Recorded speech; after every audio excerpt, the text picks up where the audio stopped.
On the 13th of November 1971, Pink Floyd released their fifth studio album, Meddle. In the years since, the record has been overshadowed by the exceptional success of Dark Side of the Moon, Wish You Were Here, and The Wall.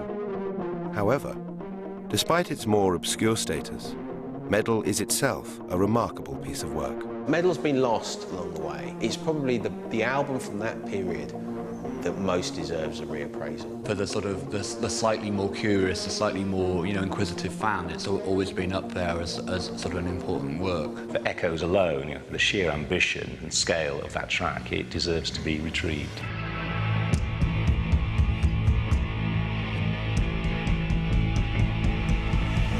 This film re-examines the album, how it came into being, and the music itself.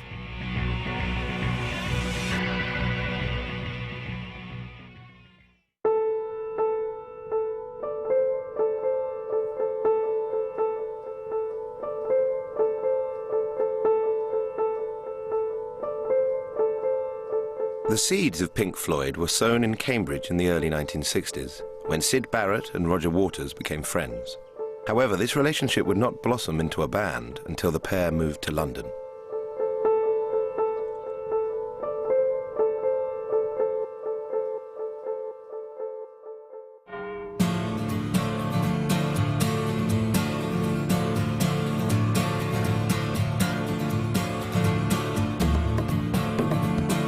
Pink Floyd initially formed in London as a five-piece, but the group eventually solidified with Syd Barrett on vocals and guitar, Rick Wright on keyboards, Nick Mason on drums, and Roger Waters on bass.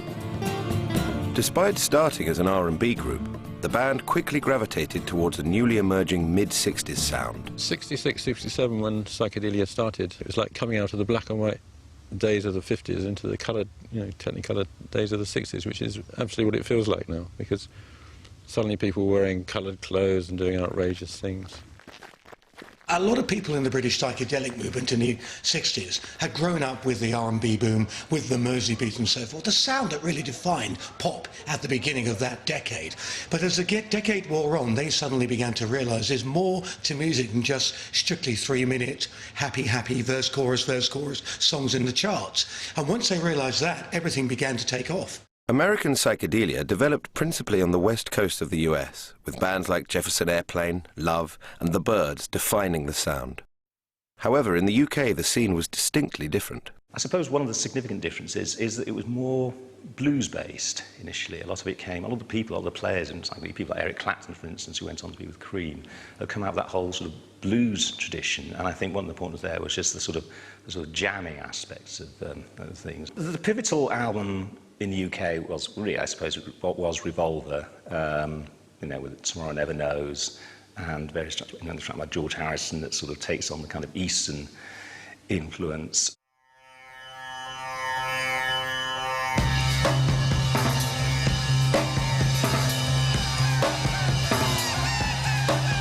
I think Pink Floyd are seen very much from the outside as being a part of that kind of British psychedelic movement. Obviously, Syd Barrett had experimented a lot with hallucinogenics. That was a very big part of what Revolver, the Beatles' Revolver, was about. And I think there was an element of that in Floyd's music. It wasn't standard blues or country or folk. It didn't tend to lean on that as much as a lot of the American psychedelic bands did. It was seen as being very out there, very left field. And so I think the way they looked and the way they played got them bracketed in as a psychedelic band. Their musical and lyrical sensibility very much chimed with the times. being kind of non-conformist, experimental, trying to expand the consciousness and expand the parameters of what's possible in music, I suppose. These sonic experiments were further influenced by the musical collective AMM, who Pink Floyd supported at Soho's Marquee Club. AMM were quite an astonishing group. They started musical life in the mid-60s, about 1965, 1966. And they were this kind of very, very free playing. For want of a better word, jazz band, who were doing all kinds of sort of, you know, out there experiments. They were playing with saws and tuning in radios on stage. The guitarist would run, you know, ball bearings up and down the frets of the guitar.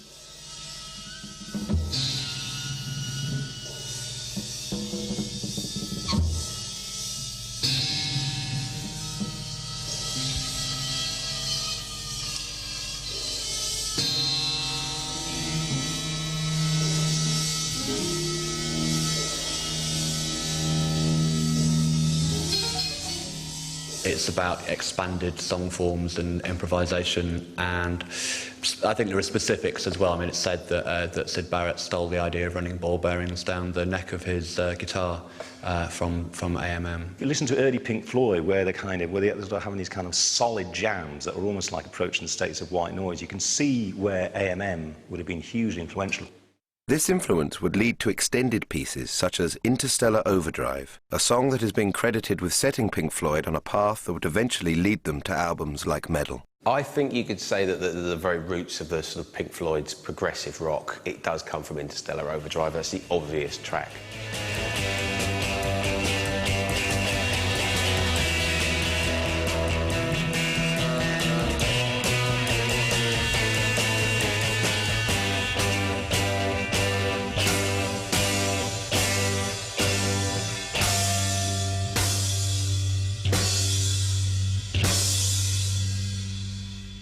If you listen to things like Atom Heart Mother and Echoes, I think Interstellar Overdrive was obviously the starting point for, you know, these sort of long, epic, sort of instrumental pieces. The idea of this long instrumental ramble is really where, it's the roots of where all Pink Floyd's longer and probably better instrumental rambles came from a lot later on. Pink Floyd's underground reputation grew to such an extent that eventually they were signed by EMI. However, their first single was not to be as confrontational as some of their live material. Arnold Lane had a strange hobby, collecting clothes, moonshine, washing line. Arnold Lane was the first hit single for the Pink Floyd. It fitted into what was going on at the time, and it didn't fit into what was going on at the time. There was a certain darkness and eeriness and eccentricity to it. It had a real edge. What the Floyd seemed to be doing was taking the classic rock and roll or pop structure musically and playing around with it. They were messing with your head by knocking it around. So you ended up with something slightly skew-whiff, but something that still had enough in there to appeal to the masses. Very clever balance. Yeah, it was a different thing, but I think they were lucky, or they were clever, to actually produce two singles like that, because it really did lift them out of just being a kind of a cult band. With Arnold Lane and their second single, See Emily Play, gaining chart success, Pink Floyd entered Abbey Road Studios to record their first album. Piper of the Gates of Dawn, when we recorded that was the very first album that I was going to record with the Pink Floyd. But as the songs came up, I suppose, as far as I was concerned, I can say it was intrigue. You know, I was intrigued with, because I knew nothing about psychedelia anyway. I mean, I was a jazz musician, and of course I'd just not long finished recording 3 years with the Beatles. So to suddenly, well, not suddenly, but to start to record this psychedelia, the songs, etc. That's the only word I can find, is in intrigue. Piper at the Gates of Dawn was released on the 5th of August 1967. To this day, it is still seen as a true classic of British psychedelia.